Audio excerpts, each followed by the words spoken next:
Hello everyone! Today we're at Mayborn Museum at Waco, Texas with my family and friends. This engaging place has rich collections, vibrant programs, and hands-on experiences, and provides more creative opportunities for all ages who visit this museum. This is a model of a dinosaur, which looks very cool. Believe it or not, dinosaurs are actually birds. So the modern birds that are living today are chickens, robins, sparrows, and more. You may ask, what is a museum for?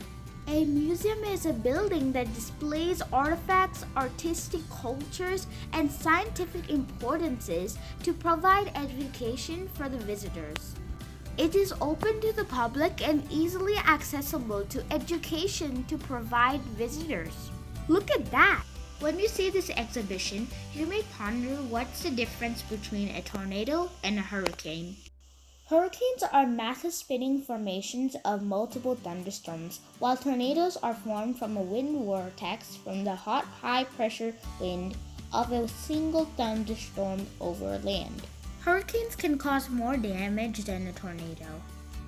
Here are all exhibitions here.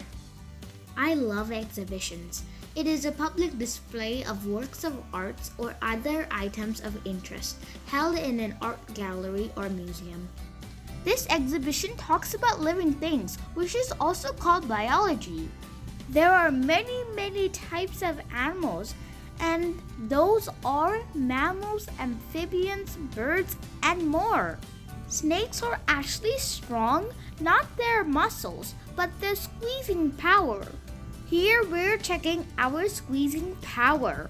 The highest record of squeezing by humans is 360, and my highest record was 96.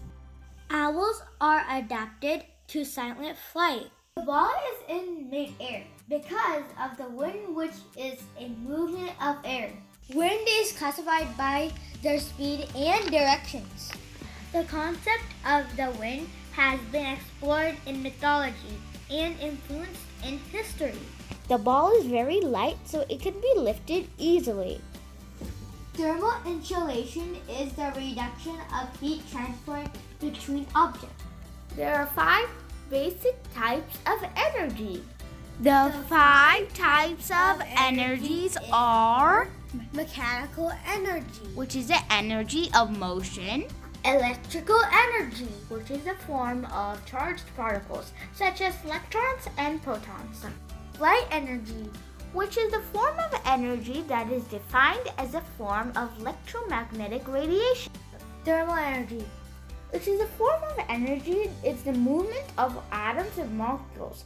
When heat increases, these particles move faster, which is thermal energy or heat energy. Wow, look at that Jacob's ladder. Oh, and lastly, sound energy, the energy we hear. These 5 main types of energies is in the acronym of MELTS. Now we're at the space exhibit. The TV is telling us the space shuttle. It's a retired and partly reusable program and was operated from 1981 to 2011 by NASA, or full form National Aeronautics Space Administration. These rockets used RS-25 engines. So let's dive deeper.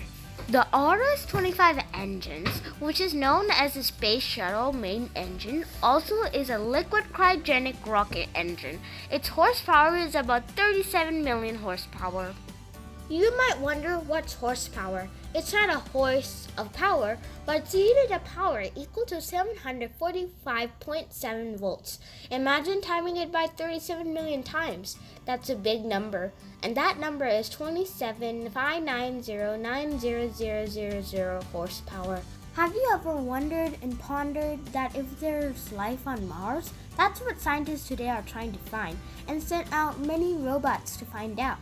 The answer still awaits. Now we're in the bubble exhibit. Let's talk about bubbles. A bubble is a soap sandwich, as the vegetables are the water and the bread is the soap. Blowing soapy bubbles is a fun thing, but our physicists still haven't fit the pieces together. Soap molecules are incredibly flexible, and water molecules are super stretchy. Together, they are lightweight, creating a soapy film. Bubbles actually don't fly, they float. You may ask yourself, why are bubbles only round?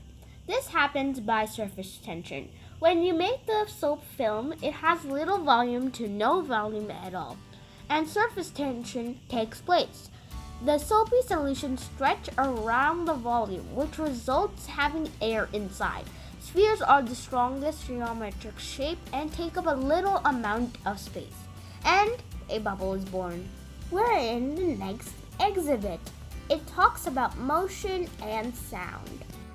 Sound go in wavelengths, which is longitudinal. They vibrate along the path of the propagation. The propagation of a wave through a medium will depend on the properties for the medium. For example, waves of different frequency may travel at different speeds, an effect known as dispersion. Sound is created when a pressure wave by a vibrating object.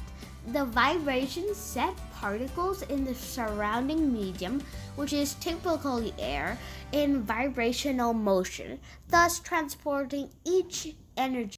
In physics, motion is a phenomenon in which an object changes its position with respect to time. Here we're in the next exhibit, and the projector is projecting dinosaurs. I will tell you about an amazing dino discovery. Between 164 to 168 million years ago, a weird reptile walked through now, which is called northern Morocco, and its large spikes was attached to its ribs, even grew out of its skin. Paleontologists think this armed dinosaur is called an ankylosaur, and it was about 10 inches long, and named it from the Latin word spike, collar, and an inhabitant of Africa. This is the oldest known ankylosaur found in Africa. This exhibit contains emotion, so let's talk about it. Forces affect how objects move. They can cause motion, they also slow, stop, or change the direction of that object.